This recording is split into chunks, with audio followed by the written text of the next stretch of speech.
Have you ever posted a new listing on Etsy that you knew was perfect, only to hear crickets, no views, no clicks, nothing?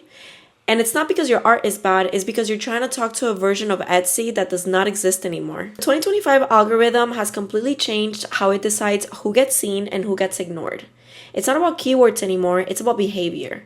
So today, I'm going to tell you how the Etsy algorithm works and the simple steps you can take to wake up your shop. So first, we need to understand the biggest change.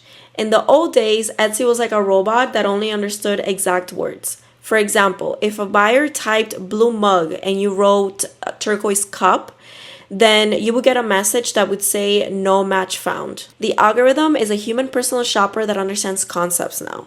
So if a buyer searches for gifts for a gamer, the personal shopper knows that neon desk light is a good match, even if you never use the word gamer in your title. This means you don't need to write robotic titles anymore. Write for humans and the system will understand. Second is the listing credit score. Once the personal shopper finds your item, it will decide whether you'll be on page 1 or not based on your listing credit score. I want you to think of this like a credit card.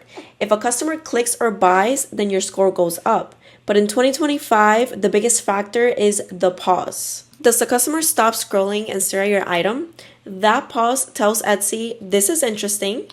If they click into the product and immediately click back, that's a bounce and that hurts your score, which is why your main photo needs to be fascinating. Finally, the part that sounds like sci-fi, the algorithm has now eyes. I call it the robot eye. It scans your photos to double check your work. So for example, if your title says minimalist wedding invite, but your photo is messy, dark, and hard to read, the robot eye gets confused and it thinks this doesn't look like a wedding invite. It's very simple. If it gets confused, then it won't show your item. This is why clean, bright photos are technically more important than your tags now. So stop stuffing keywords and start optimizing for that personal shopper experience. So that means having clean photos and natural titles that will make people pause. If you like this video, please like and subscribe, and I'll see you guys on the next one.